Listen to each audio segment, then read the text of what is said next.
OBC आंदोलक लक्ष्मण हाके यांनी ABP माझाच्या झिरोवर कार्यक्रमात मोठं विधान केलं। माझा सरकारवर विश्वास नाही, सरकार घटनात्मक फ्रॉड करतंय। माझ्याकडे शिष्टमंडळ पाठवू नका, त्याऐवजी माझ्या 2 मुद्द्यांवर मुख्यमंत्र्यांनी लेखी उत्तर द्यावं असं हाके यांनी म्हटलंय। ओबीसींच्या संयमाचा अंत पाहू नका, अति केलं तर हा ओबीसी समाज तुमचं अख्खं राजकारण संपून टाकेल असा इशारा देखील त्यांनी सर्वच पक्षांना दिला।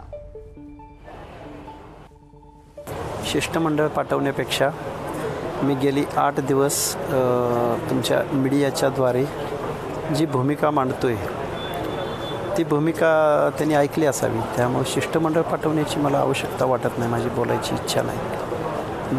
दोन प्रश्न विचारलेले आहेत मी, त्या 2 प्रश्नांचं उत्तर समर्पक असं मुख्यमंत्री मायबाप सरकारनं आणि राज्यपालांच्या सहीनं माझ्याकडे यावं। मी साध्या तहसीलदारकडून सुद्धा मी माझं उपोषण सोडायला तयार आहे। सरकारवर तर अजिबात विश्वास नाही, कारण संविधानिक कॉन्स्टिट्यूशनल फ्रॉड करते सरकार। मी खूप मोठं बोलतोय असं तुम्हाला वाटेल, पण एक कार्यकर्ता म्हणून आणि मागास वर्ग या महाराष्ट्रामध्ये कुणाला ठरवला जातो, कसा ठरवला जातो, त्याचं लिटरेचर काय असावं, कुठल्या कम्युनिटी, कोण SC मध्ये येतो, कोण ST मध्ये येतो, कोण BC म्हणजे OBC मध्ये येतो, ह्याचे प्रत्येकाचे पॅरामीटर्स हे अलग आहेत। माझ्या या फुले शाहू आंबेडकरांच्या महाराष्ट्रामध्ये OBC नेत्यांना त्या पक्षामध्ये दुय्यम वागणूक दिली जाते या महाराष्ट्रातल्या प्रस्थापित पक्षांकडून। त्यांना ते सेलचं प्रमुख बनवलं जातं की या महाराष्ट्रामधलं नियर अबाउट 3.5 लाख करोड रुपयेचं बजेट असतं पर इयरली, कमी जास्त होऊ शकतं। 50 ते 60% OBCची संख्या असणाऱ्या या क्राऊडसाठी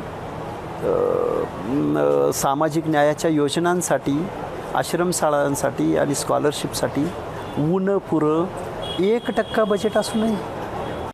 मराठवाड्यात नाही, संपूर्ण महाराष्ट्रात। मराठवाड्यापेक्षा पश्चिम महाराष्ट्रात OBCंची संख्या जास्त आहे। त्यामुळं आज मराठवाड्यात आहे, उद्या पश्चिम महाराष्ट्र जर एकदा उठला तर ह्यांचं अख्खं राजकारण संपून टाकेल महाराष्ट्रातलं। जबाबदारीनं बोलतोय। याच जरांगेनी परभणीमध्ये महादेव जानकर पडावेत म्हणून बैठका घेतल्या। याच जरांगेनी पंकजाताई मुंडे पडाव्यात म्हणून बीडमध्ये बैठका घेतल्या।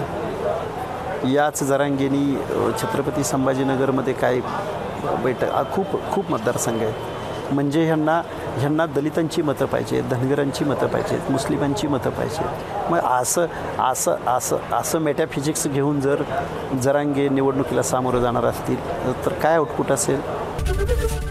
एबीपी माझा, उघडा डोळे बघा नीट।